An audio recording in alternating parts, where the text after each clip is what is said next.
Let us continue in our chapter the concept money market. What you mean by money market? The money market is a market for dealing in short-term financial assets having higher liquidity with close substitutes of money.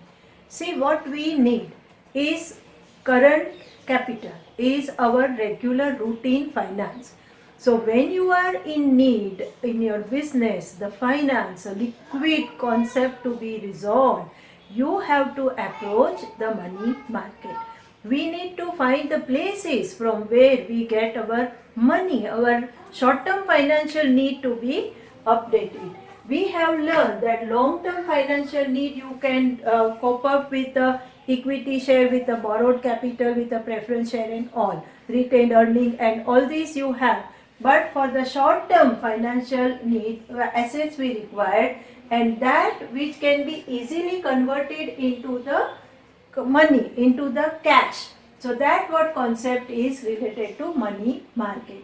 Which are the characteristics that such money market, where you find and how you can handle such money market. The first, that money market are divided into two parts. In a very first day in the introductory lecture, we have understood that there are two types of money market. One is organized, one is unorganized. Organized means the registered, the reputed, the renowned and the listed money market, which are run formally and which are governed by RBI strict rules and regulation. You will find that mutual funds are there, the various banks are there and the various financial institutions are the source for money market. This here you have the low risk, because whatever you are doing as per the rules and regulations and as per the guideline given by RBI. So what you deal with, your security and surety of finance is there. The next is unorganized. Unorganized itself, the word says that unorganized, which is not at all in a proper shape, which is not scheduled, which is not registered, which is not doing work in a systematic manner. So unorganized, they are the informal. It runs on its own among the groups, among the in a rural area by the shrops and by the money lenders and by the mahajan and all. So they are the unorganized. No regulations are there, no rules are there. The money lenders and the shrops, they handle such type of money market. And here the highest risk is there. All the chances are there, you will lose your money, your capital you will lose, or very high rate of interest you have to pay, and you are going to suffer much more in this type of money market. The second character is, here we deal with the short term assets or instruments, that is for the less than 1 year. Whatever financial need you have, you handle it with the 1 year itself. The credit worthiness of a participant is important.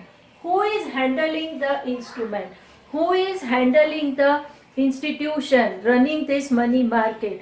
The credit worthiness of such institute is very important. If the institute is reputed, credit worthiness is strong, then the money transaction and the money market, all instruments you can easily utilize. There is no physical location. You can't say that this is the place where it's a money market. There is no much as such a market.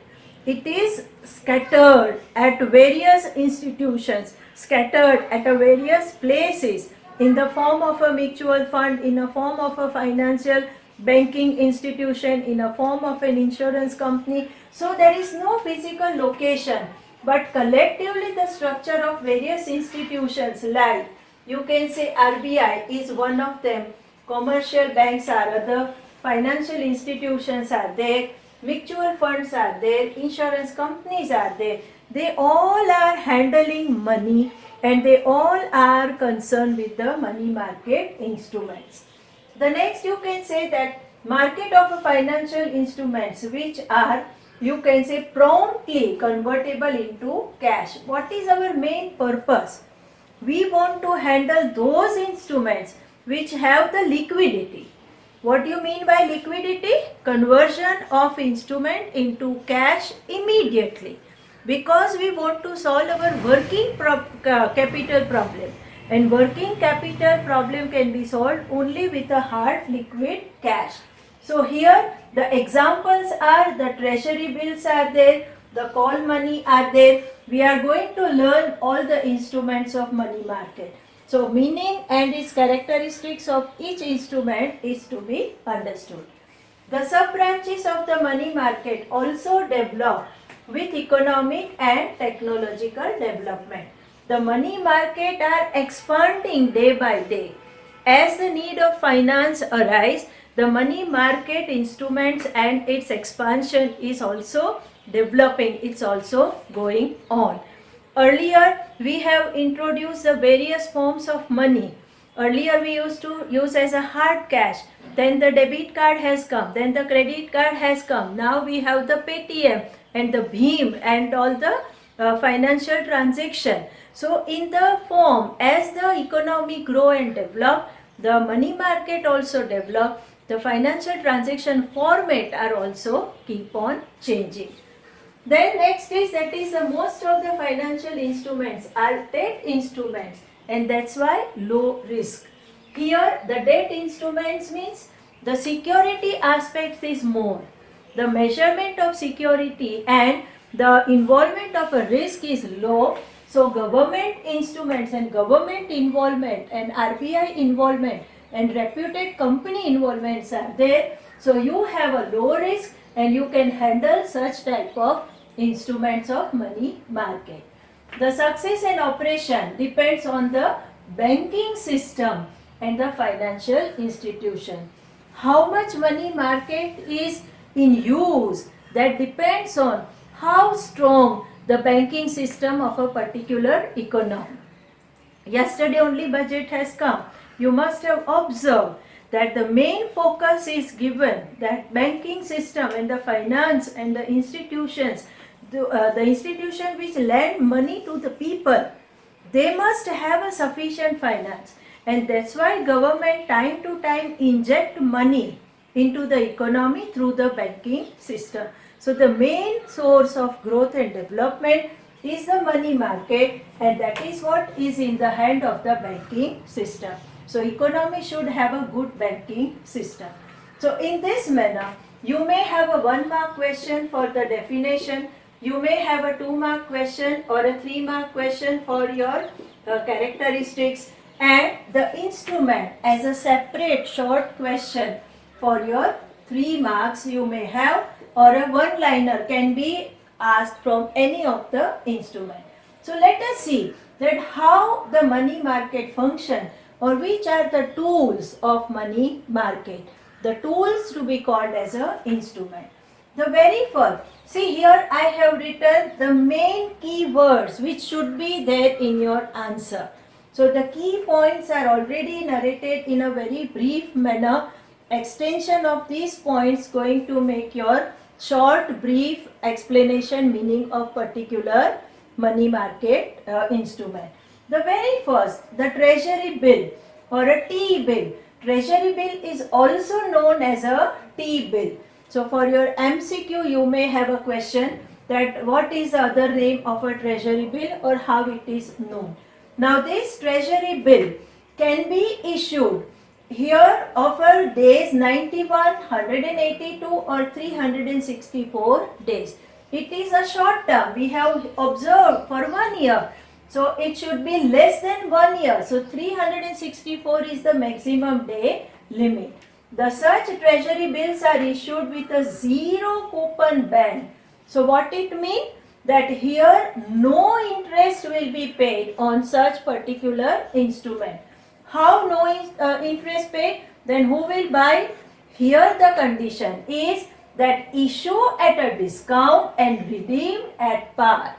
Means suppose that 10 lakh rupee the money market instrument is issued at 9 lakh, and then you will be getting redeem as 10 lakh only. So in this manner 1 lakh the difference, that is what your indirect interest.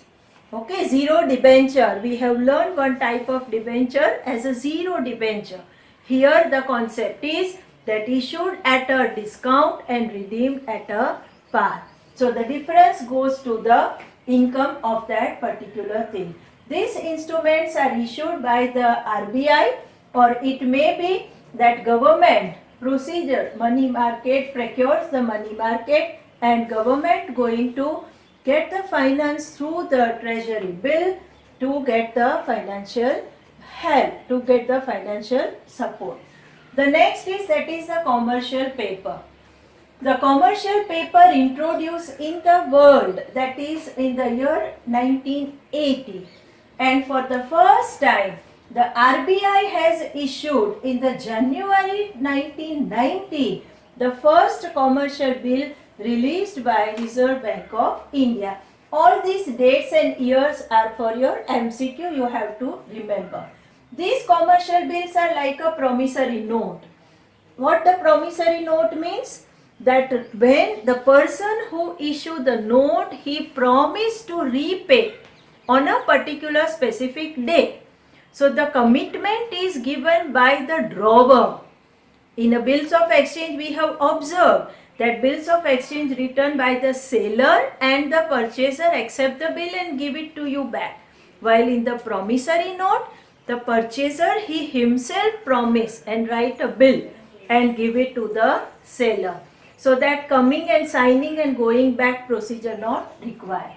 So here it is like a promissory note, and the RBI itself writes the bill and give the bill as a commercial paper, issue as a commercial paper. It is a negotiable and transferable instrument. You can negotiate with the document. Document is an asset.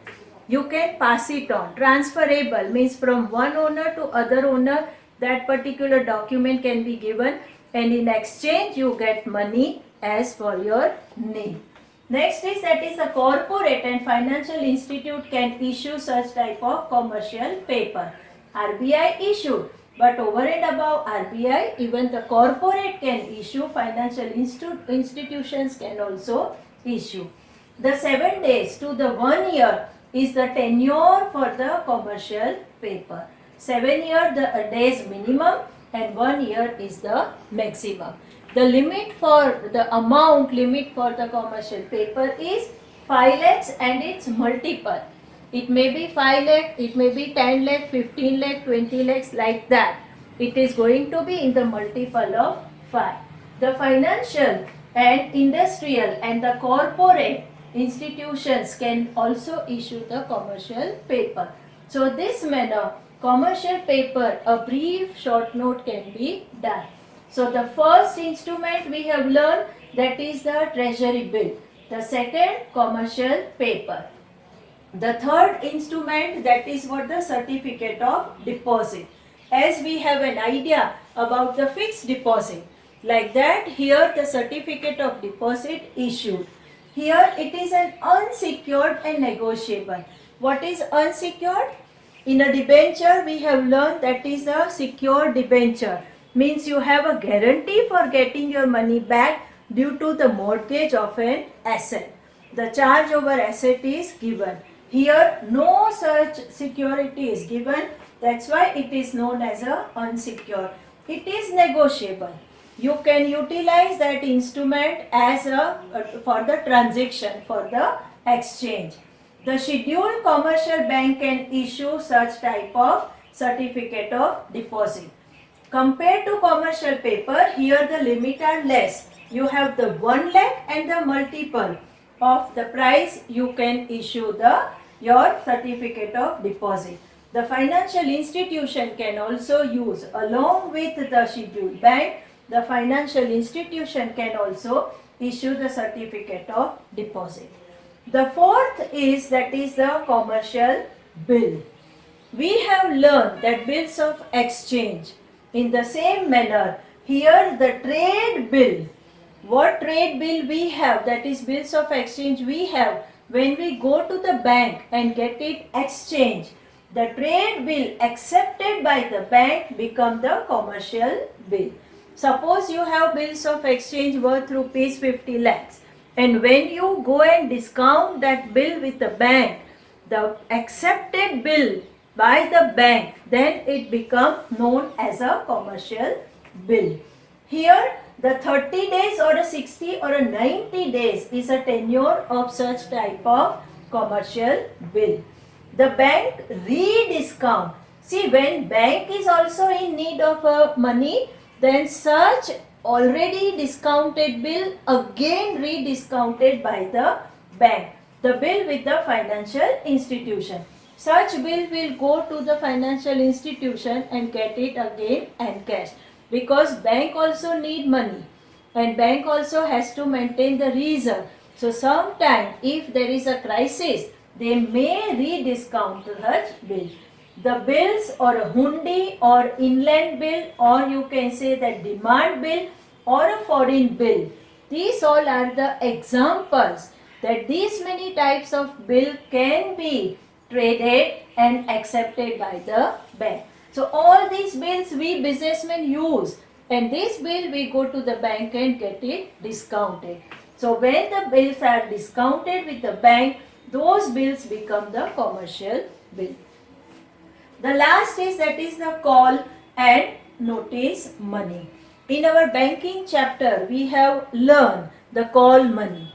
So what the call money is, that when one financial institution, bank, is in need of a very short term money, very short period money to maintain their cash reserve. See, every bank has to maintain reserve, a particular amount.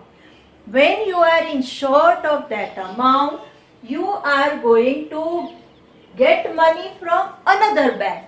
So when you are getting money from another bank and you borrow or a lend for 1 day, understand and remember, for a 1 day, then it becomes the call money.